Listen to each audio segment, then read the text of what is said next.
नमस्कार दोस्तों, मैं संजय कुमार बात कर रहा हूँ। मैं स्वागत करता हूँ आपके अपने चैनल आधार एजुकेशन में।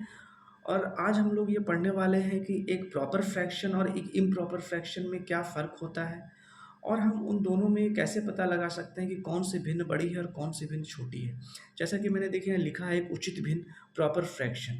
तो हमारे प्रॉपर फ्रैक्शन का पहचान क्या है? पहचान ये है कि कभी भी एक उचित भिन्न का जो अंश होता है वो उसके हर से छोटा होता है। और जैसा कि मैंने पिछली वीडियो में आपको बताया भी है कि जितने भी हमारे प्रॉपर फ्रैक्शन होती है, उचित भिन्न होती है, वो एक से हमेशा छोटी ही होगी।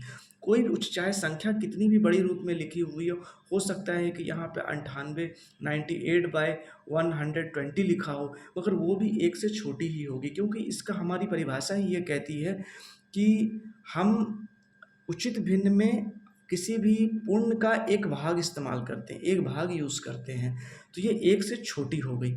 तो और हमारे विषम भिन्न इम्प्रॉपर फ्रैक्शन में हमारी क्या पहचान है? उसमें हमारी पहचान ये है कि अगर उसका अंश उसके हर से बड़ा है, तो इसका मतलब ये हुआ कि वो जो है इम्प्रॉपर फ्रैक्शन है। तो इस जब भी कभी इस तरह की परिस्थिति आएगी, तब वो हमेशा एक से बड़ी ही होगी। अगर आपने हमारा ये वीडियो अभी तक नहीं देखा है, जहाँ पर मैंने ये बताया है कि भिन्नों कैसे पता लगाएं कि वो एक से बड़ी है या छोटी है या फिर जीरो के बराबर है, तो डिस्क्रिप्शन में मैंने लिंक दिया, वहाँ जाके आप इस वीडियो को देख लें, तो आपको ये वीडियो और आपको अच्छी तरीके से समझ आएगी। तो हमने ये पता लगा लिया कि एक से है कि बड़ी है या एक से छोटी है। तो जब हमें ये पता चल गया, तो हम विदिन 1 सेकंड ये पता कर सकते हैं कि एक को मिलीमीटर बना सकते हैं हम बीच में। तो अगर अब सपोज मान लीजिए कि हमने 1/2 को हमें 8/3 से कंपेयर करना है, तो अगर 1/2 अगर एक से छोटी है, तो इसका मतलब अगर छोटी है तो वो विषम भिन्न से भी छोटी होगी, क्योंकि विषम भिन्न का हमारा रूल ये कहता है, क्योंकि विषम भिन्न जो है वो एक से बड़ी है। तो अगर एक से बड़ी है, इसका मतलब इससे भी छोटी है ये संख्या। जो 1/2 है वो 8/3 से छोटी है। अगर हम 8/3 को कंपेयर कर लिया हमने, अगर इसे निकाल लिया कि एक से ये बड़ी है, तो अगर ये एक से बड़ी है, इसका मतलब 1/2 से भी बड़ी है। तो हम इसे विदिन 1 सेकंड ये हम समझ सकते हैं कि कोई संख्या, कोई भिन्न की संख्या अगर एक से बड़ी है, इसका मतलब है कि दूसरे भिन्न से भी बड़ी होगी, जो प्रॉपर फ्रैक्शन है। और अगर कोई इस भिन्न की संख्या अगर एक से छोटी है, तो इसका मतलब ये हुआ कि वो इम्प्रॉपर फ्रैक्शन से भी हमेशा बड़ी होगी। लेकिन ये तो हो गया हमारा एक प्रश्न जो हमने सॉल्व कर लिया कि अगर कभी हमारे सामने ऐसी परिस्थिति आई कि हमें प्रॉपर और इम्प्रॉपर फ्रैक्शन में अगर हमें डिफरेंस एंड कंपेयर करना पड़ा, तो हम विदिन 1 सेकंड कर सकते हैं। लेकिन अगर कभी हमारे सामने इस तरह का प्रश्न आ जाए कि हमें प्रॉपर फ्रैक्शन में ही पता करना है कि इनके बीच में कौन सी बड़ी है या फिर कौन सी छोटी है, क्योंकि हमें ये तो पता है कि जो प्रॉपर फ्रैक्शन है वो एक से हमेशा छोटी है। लेकिन अगर हमें इसे बढ़ते हुए क्रम या घटते हुए क्रम में रखना है, तो उसके लिए हमें ये पता लगाना होगा कि कौन सी सबसे पहले बड़ी है, उसके बाद कौन सी छोटी है, उसके बाद कौन सी छोटी है। तो चलिए हम पता करते हैं। तो मैंने यहाँ पे 5 भिन्न लिखे हैं, और इस 5 भिन्न को बांटने के लिए मैंने एक तरह की वस्तुएं ली हैं, जिन वस्तु का नाम मैंने दिया है ए। मतलब ये है कि ये जो वस्तुएं, हो सकता है मैंने पिक्चर बनाने में थोड़ी सी साइज़ जो है मैंने रेशियो में ध्यान नहीं रख पाया हूँ, मगर मैं ये बताना चाहता हूँ कि ये इसकी साइज़ जो है बिल्कुल सेम है, ठीक है? और इसका नाम भी ए है सबका। तो अब क्या किया, हमारा पहला भिन्न कहता है कि इस वस्तु को आप 2 भाग में बाँटें।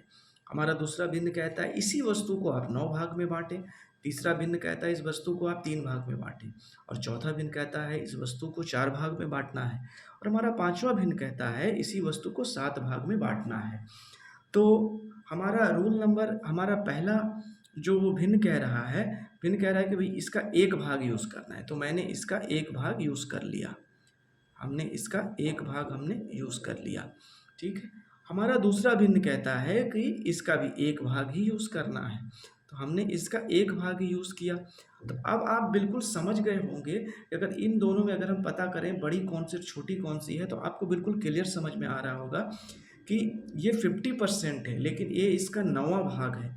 इसका मतलब ये हुआ कि अगर जिसका हर सबसे छोटा है, वो ही भिन्न जो है वो सबसे बड़ी है। इसका मतलब अगर हम इसे आरोही क्रम में, अगर हम इसे अवरोही क्रम में रखना चाहें, घटते हुए क्रम में, तो हमें सबसे पहले बड़े वाले को ढूँढना है। सबसे बड़े वाला हमारा ये है, मतलब हम इसे 1 नंबर, सबसे पहले ये बड़ी है। अगर हम सेकंड की बात करें, तो हमें फिर 3 में जाना, क्योंकि हमने इसे सबसे कम भागों में बाँटा है, इसके बाद हमें भी इसका भी एक भाग लेना है। तो हमने इसका भी 1 भाग ले लिया। इसका मतलब ये हुआ कि 2 नंबर पे हम इसे रख सकते हैं।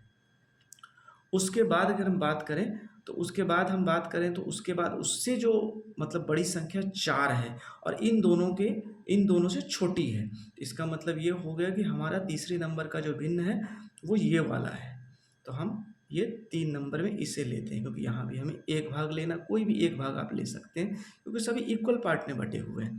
अब अगर हम चौथे स्थान की बात करें तो अब हमारे पास बचते हैं 1/9 और 1/7। हम इन दोनों में कंपेयर करें तो सबसे कम भागों में हमने 1/7 को बांटा है। इसका मतलब हुआ उससे फिर ये वाली संख्या आती है। तो अब हमें चौथे नंबर पे हमारा ये आता है जो बड़ी है, और पाँचवें नंबर पे बचता है हमारा 1/9। इसका मतलब क्या हो गया कि हमारी सबसे बड़ी संख्या ये वाली है, भिन्न की संख्या, उसके बाद ये 2 नंबर वाली, उसके बाद ये 3, उसके बाद ये 4 और फिर ये 5। तो हमारी सबसे बड़ी संख्या ये वाली हो गई, सबसे छोटी संख्या ये वाली हो गई। उसी प्रकार से जब हमने उचित भिन्न का पता लगा लिया, उसी प्रकार से अगर हम इम्प्रॉपर फ्रैक्शन में भी अगर हम पता लगाना चाहें तो इसका भी हमें यह पता है कि अगर इम्प्रॉपर फ्रैक्शन जितनी भी होगी वो हमेशा ही जो होगी वो 1 से बड़ी होगी। लेकिन हमें तो ये यहाँ पता ही नहीं करना कि 1 से बड़ी, क्योंकि हमें यहाँ पर प्रॉपर इम्प्रॉपर के बीच कंपैरिजन नहीं करना, हमें कंपैरिजन करना है इन दोनों के बीच में, इनके बीच में ही, कि इनमें से कौन सी जो है बड़ी है, कौन सी छोटी है। अगर इसे भी हम इसी फॉर्म में लिखना चाहें तो जैसे हमने यहाँ इसके हर को देखा, जो इसका हर छोटा था वो सबसे बड़ी थी, उसी प्रकार से यहाँ पे जो इसका अंश होगा, जो सबसे बड़ा होगा, वो हमारा 1 नंबर में आएगा कि सबसे बड़ी संख्या ये वाली है। अगर उससे छोटी हम बात करें तो उससे छोटी ये वाली, क्योंकि 16 के बाद 12 आ रहा है और इससे सभी छोटी संख्या। अगर इसके बाद थर्ड नंबर में बात करें तो हमारा 9 आएगा, क्योंकि 9 की तुलना में 1 और 8 दोनों ही छोटे हैं। अगर हम चौथे नंबर पे बात करें तो हमारा 8 आता है। क्यों? क्योंकि पाँचवा हमारा 1 बचता है और 1 जो है हमने 2 टुकड़े दोनों के किए हैं, लेकिन इसकी 8 टुकड़ा लिया है, हमने 1 टुकड़ा लिया है। तो हमारा सबसे अंत में आ जाता है 5 नंबर। अब आप बिल्कुल समझ गए होंगे कि जो अगर हमें कंपेयर करना है इम्प्रॉपर फ्रैक्शन में तो हम कैसे पता लगा सकते हैं कि कौन सी भिन्न बड़ी है या कौन सी भिन्न छोटी है। आज हमने क्या क्या सीखा? आज हमने ये सीखा कि एक उचित भिन्न जो है वो क्या होता है। उचित भिन्न वो होता है जिसका अंश उसके हर से छोटा होता है और वो हमेशा 1 से छोटी होती है। और हमने दूसरा क्या सीखा कि एक विषम भिन्न जो होता है उसका अंश हमेशा उसके हर से बड़ा होता है और वो हमेशा 1 से बड़ी होती है। और तीसरा हमने क्या सीखा, अगर हमें एक उचित भिन्न और एक अनुचित मतलब एक इम्प्रॉपर फ्रैक्शन और प्रॉपर फ्रैक्शन में ये पता करना है कि बड़ी छोटी कौन सी है, तो हम एक को मीडिएटर बना करके हम आसानी से पता कर सकते हैं कि कौन सी भिन्न बड़ी है और कौन सी भिन्न छोटी है। उसके बाद चौथा हमने क्या सीखा? चौथा हमने सीखा कि अगर कभी हमें अगर एक समान अंश वाले अगर भिन्न हमारे सामने आते हैं तो हम उसके हर को देख करके ही ये पता कर सकते हैं कि जिसका हर सबसे छोटा होगा वो वाली भिन्न सबसे बड़ी होगी और जिसका हर सबसे बड़ा होगा वो जो भिन्न होगी सबसे छोटी होगी। उसी प्रकार से हमने जो आखिरी चीज़ सीखी कि अगर हम इम्प्रॉपर फ्रैक्शन में अगर हम पता करना चाहें कि कौन से भिन्न बड़ी है तो हम उसके अंशों को, अगर इसका हर समान है तो इसके अंश जो सबसे बड़ा होगा वही भिन्न सबसे बड़ी है और जिसका अंश सबसे छोटा होगा वो भिन्न सबसे छोटी है। तो अगर आपको हमारे वीडियो पसंद आई हो तो कृपया चैनल को लाइक, सब्सक्राइब और शेयर कीजिए। और अगर अभी तक आपने हमारी पुरानी वीडियो नहीं देखी है जिसमें मैंने डिटेल में भिन्न के बारे में बताया है, ठीक है, भिन्न को संख्या रेखा पर कैसे रखें उसके बारे में बताया है, मिश्रित भिन्न के बारे में बताया है, और किसी भिन्न को हम कैसे 1 से कंपेयर करें कि वो 1 से छोटी है या 1 से बड़ी है या फिर वो 0 के बराबर है, ये मैंने बताया है।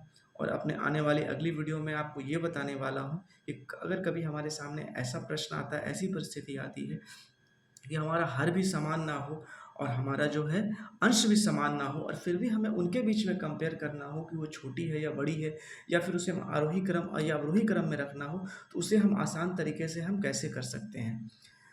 तो मैं मिलता हूँ अपनी अगली वीडियो के साथ, तब तक के लिए मेरा फिर से आप सभी को नमस्कार। तब तक के लिए खुश रहिए, मस्त रहिए और सीखते रहिए।